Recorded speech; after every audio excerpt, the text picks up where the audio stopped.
Ayun mga karig, serious po tayo. Dito na po tayo sa aming lakatan itong mga maisan natin mga karig. So, malaki-laki naman yung mais natin. So, yung nahuli lang, yung iba pero konti lang naman mga karig yung maliliit na bunga.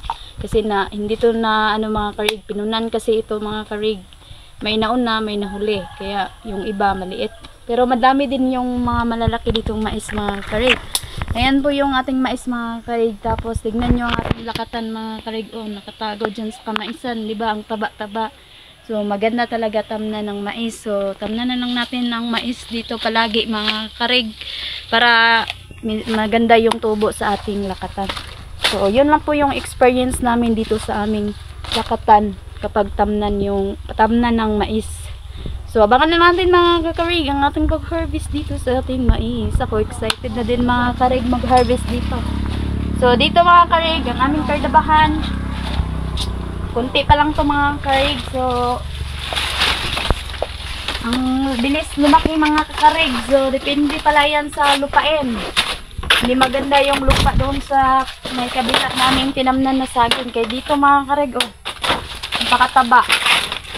Siguro may battle kasi doon mga karig.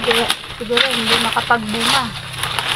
Kaya lang kasi mamatay yung puno ng saging.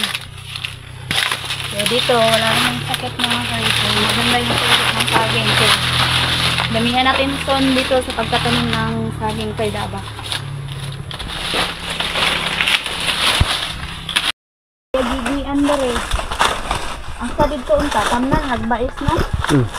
Hindi magian no?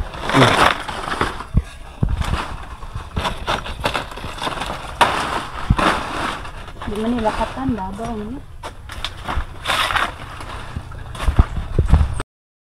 Tara mga karig, so ito yung kuha natin kaidaba. Dalawang buwig lang nakuha natin mga karig. So sunod na naman yung dalawang buwig.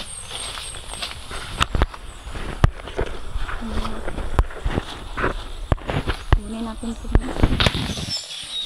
yung doon natin pagka kuleke anong paano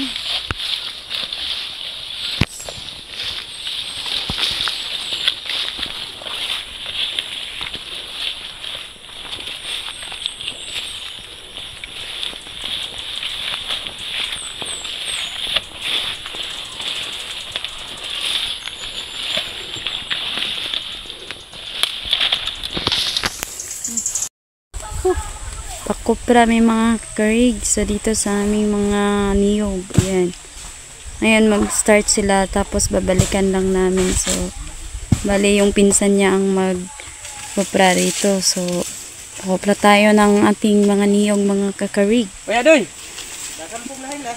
Ha? Dakan pong lahing. Oh, bay-ubay, radyo eh. Kasi paano na lang natin, hindi natin paabutin kaya hindi naman tayo makakuha ng mga pulak, kung sa'yo tawag ang pulak.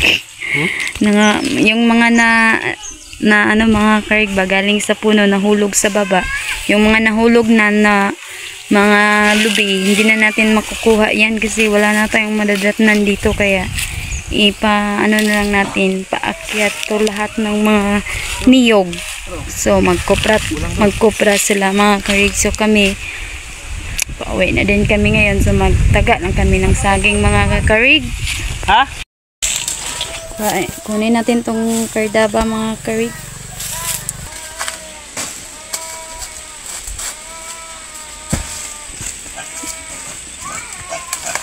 Budong uy, pilan mo. Minsan tampod na nimo. Butong mga kakarig. Kain tayo din mahal dun sa Dipolog. 25 yung isa ng buko. So, nagpakuha tayo ng butong kardaba mga karig. Patay balik yan na, amang butong ron.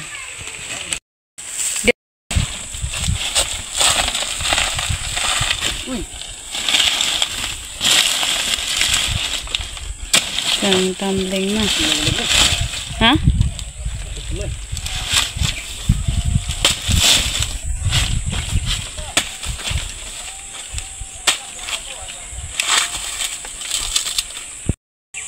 Mga karig, Siya tagtagaan ng saging jud mo na jud niya mo ang role taga si mana magtaga og si saging. dalon sa kuan mga karig sa dipulog. Ang mga saging dre mga karig manindot ra magadunta ni.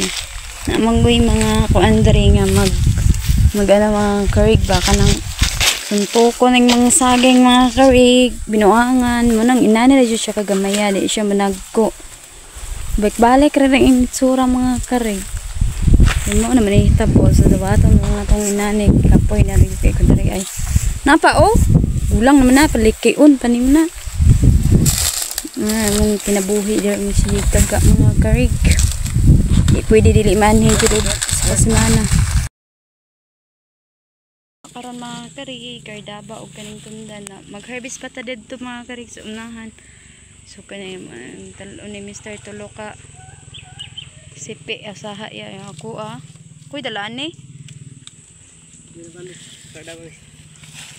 luya sa kong bana ay na nagminyo mangkod di nagkatanom ng saging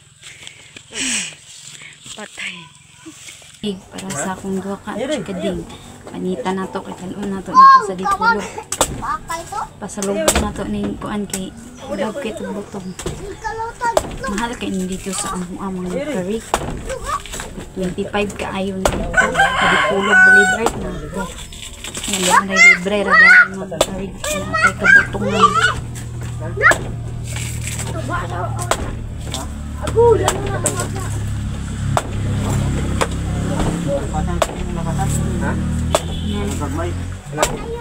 Bagmay.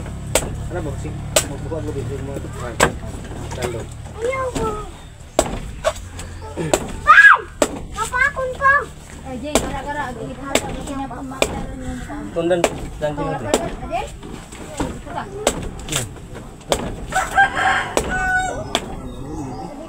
Ay, tuban. Tuba. Diri masih bukit. Mama, ilang gito. Ano man ka? Gawon mo ko labay. Ito ba? Ba. Dito ba? Balik na ko.